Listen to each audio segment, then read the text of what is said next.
Baik, ini tentunya evaluasi untuk saya pribadi dan kita bersama bagaimana meningkatkan ketakwaan dan ketaatan keimanan kepada Allah Subhanahu wa taala serta menjaga posisi itu selalu konsisten dalam nilai-nilai semangat dan kebaikan serta juga mempertahankan supaya tidak menurun dan melahirkan rasa malas. Mari kita simak terlebih dahulu. Ada satu kaidah yang sangat mendasar yang ini juga dipedomani oleh para ulama. Saat kita mendapatkan kaidah ini yang berbunyi al-imanu yazidu wa yantaqisu. Yazidu bil ta'ati wa yantaqisu bil ma'siyah.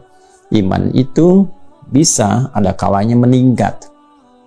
Meningkat dengan apa? Rumusnya disampaikan bil ta'ah, dengan meningkatkan banyak ketaatan kepada Allah Subhanahu wa taala. Ketaatan mencakup segala bentuk ragam amal soleh dalam bentuk ibadah yang ritual atau dalam bentuk menganalisis segala hal yang ada di lingkungan ini untuk mampu mendekatkan diri kepada Allah Subhanahu wa taala. Misal, saat seseorang meningkatkan ibadah ritualnya kepada Allah dari salat fardunya yang sendirian jadi berjamaah, yang berjamaah menjadi dikerjakan di masjid. Lalu yang terbiasa istiqamah berjamaah ditambah dengan salat sunnah sampai merasakan kenikmatan itu. Maka ketika mulai konsisten mengerjakan itu semua, ada rasa yang berbeda dalam jiwa. Ada keinginan menjaga semua amalan itu. Gak ingin tinggal tahajud, ingin mengerjakan sholat-sholat sunnah rawatib. Pun demikian ketika meningkatkan bacaan Al-Quran. Seseorang yang berusaha meningkatkan bacaan Qurannya sampai merasakan kenikmatan, konsisten bacaannya, maka itu diantara hal yang bisa meningkatkan keadaan iman kita. Feelingnya ada dalam hati, bentuknya berupa tindakan. Nah, dalam feeling perasaan kita ini ada sesuatu yang berbeda. Ada syu'urul iman, dzauqul iman, nilai rasa iman. Itu yang digambarkan misal dalam Al-Quran surah ke-8 Al-Anfal ayat yang kedua kaitan dengan bacaan Al-Quran. Innamal mu'minuna alladzina idza dzukirallahu wajilat qulubuhum wa idza tuliyat 'alaihim ayatuhu zadatuhum imana wa 'ala rabbihim yatawakkalun. Sungguh insan beriman itu bisa dikonfirmasi keadaan iman dalam dirinya jika disebutkan nama Allah, ada konfirmasi getaran dalam jiwanya. Karena itu dipanggil lewat adzan itu 5 kali dalam sehari, dan saat dikumandangkan Allahu Akbar, bukankah ada konfirmasi getaran dalam jiwa? Nah, ini konfirmasi ini bila diterjemahkan dalam bentuk ibadah berupa amal soleh, bentuknya sholat misalnya, dan ditingkatkan sholatnya, maka persamaannya adalah peningkatan ibadah ini akan juga menguatkan saat yang bersamaan keadaan iman seorang hamba. Pun demikian saat meningkatkan bacaan Qur'annya. Ini bentuk ibadah ritual. Yang lainnya nanti seperti puasa, kalau dengan harta ada skema zakat, infak, dan sebagainya. Rasanya kepada jiwa, bentuknya nanti ada tambahan amal soleh.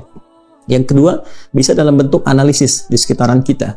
Ya Allah meminta kita untuk menganalisis alam misalnya. Inna fi khalqis samawati wal ardi wa ikhtilafil laili wan nahari la ayatin li ulil albab. Ya, silahkan apa yang di langit dan di bumi, bahkan pergantian siang dan malam, analisis itu untuk menemukan keagungan Allah Subhanahu wa taala. Bahkan yang di laut, kapal-kapal berlayar, kuasa Allah menjadikan laut terhampar, kan? Quran surah kedua misalnya Al-Baqarah ayat 163 itu sampai dengan 164, sampai di 164-nya kita temukan kalimat Inna fi khalqis samawati wal ardi wa ikhtilafil laili wan nahari wal fulki allati tajri fil bahri bima yanfa'un nas. Demikian ayat-ayat yang lain kita diminta menganalisis unta misalnya. Afala yanzuruna ilal ibili kaifa khuliqat, atau pada diri kita sendiri. Wa fi anfusikum afala tubsirun. Analisis diri kita, bagaimana Allah menciptakan dengan sempurna dari mulai mata dulu misalnya, bagaimana syarafnya, segala halnya, kan? Kemudian sampai dengan ke telinga, ke lisan, sampai ke telapak tangan, ada sidik jari dan sebagainya. Siapa yang mampu menciptakan itu semua? Karena itu, ketika semua fenomena alam ini dihitung dan berwujud berupa ilmu pengetahuan yang terukur, ada sensenya yang mengukur segalanya, rotasinya dari mulai bumi, dari orbitnya matahari, planet-planet dan sebagainya bisa terukur. Tujuan terbesarnya adalah bukan sekedar ingin menjadikan seorang hamba meningkat aspek intelektualitasnya sehingga menjadi seorang ilmuwan, mampu mengatur kemudahan dalam beraktivitas. Tidak.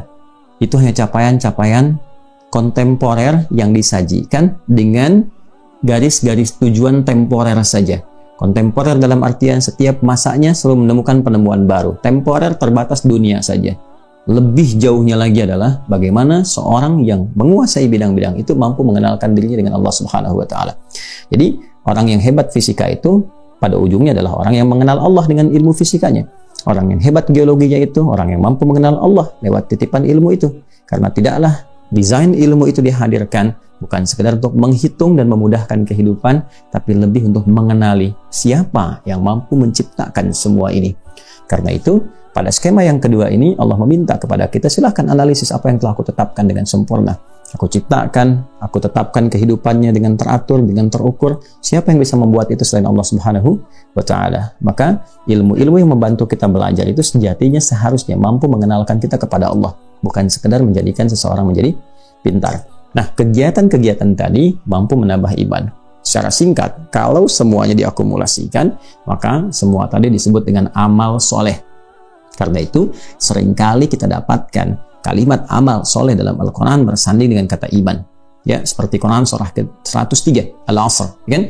Wal 'asr, innal insana lafi khusr, illa alladhina amanu wa 'amilus shalihat. Jadi, iman jika dipadukan dengan amal soleh, saat yang bersamaan, iman itu akan semakin meningkat dan amal solehnya pun akan semakin meragam kita nikmati. Pun demikian, kalimat iman kadang disandingkan dengan detil amal solehnya. Detilnya apa? Misalnya dengan sholat. Alladzina yu'minuna bil ghaib wa yuqimuna sholat. Kemudian, wa mimma razaqnahum yunfiqun, dengan infak. Dengan puasa, ya ayyuhalladzina amanu kutiba alaikumussyam. Jadi ketika menunaikan puasa, iman meningkat. Ketika sholat diperbanyak, iman meningkat. Ketika baca Al-Quran, iman meningkat. Pun demikian ketika berinfak, iman meningkat. Itu skemanya. Nah, sisi lainnya, wa yantaqisu aw yanqusu bil ma'siyah, maka cenderung iman itu akan menurun kualitasnya, ya, mengecil kemudian takarannya jika seseorang mengerjakan perbuatan maksiat yang melanggar ketentuan dalam syariat. Kalau tadi yang benar amal saleh, yang ini dia kerjakan amal salah misalnya. Ya, alih-alih dia salat, dia berubah bermaksiat, ditinggalkan salat misalnya, mulai menurun. Dari yang mulai tidak berjamaah, tidak ke masjid, tidak berjamaah, kemudian mulai tertunda sholatnya sampai tidak sholat. Maka suasana hatinya akan berbeda, kegelisahannya mulai tumbuh.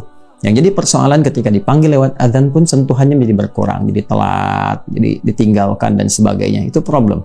Jadi ketika seseorang merasakan penurunan dalam ibadah, seakan imannya sedang menurun, maka problem pertama mesti dia tanyakan pada dirinya, perbuatan maksiat apa yang pernah dikerjakan oleh bagian tubuhnya. Kalau mata tak sanggup melihat kebaikan, berarti mata ini pernah melihat yang salah. Kalau telinga tak cepat mendengar respon kebaikan, adzan, tausiah, panggilan kemuliaan, berarti telinga ini sering mendengar sesuatu yang tidak bagus. Ya, kalau lisan sering berkata yang tidak baik, berarti pulsa kebaikannya berkurang di lisan. Maka cari lawannya.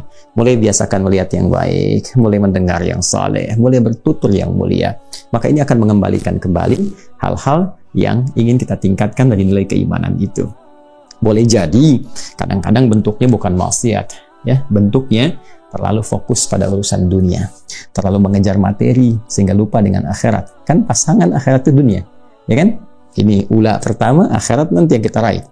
Walal akhiratu khairul laka minal ula. Jadi kalau terlalu fokus pada dunianya, maka secara bersamaan, ya persamaan terbaliknya bahkan ya akhiratnya pasti menurun. Jadi kalau kanannya itu kita naik, akhiratnya, dunia pasti porsinya akan mengecil, ya. Karena porsi mengecil itu maksudnya dunia dikerjakan tapi tetap terbawa ke akhirat. Tapi kalau dunianya yang dikejar, maka ini pasti menurun dan gak akan ikut ke dunia.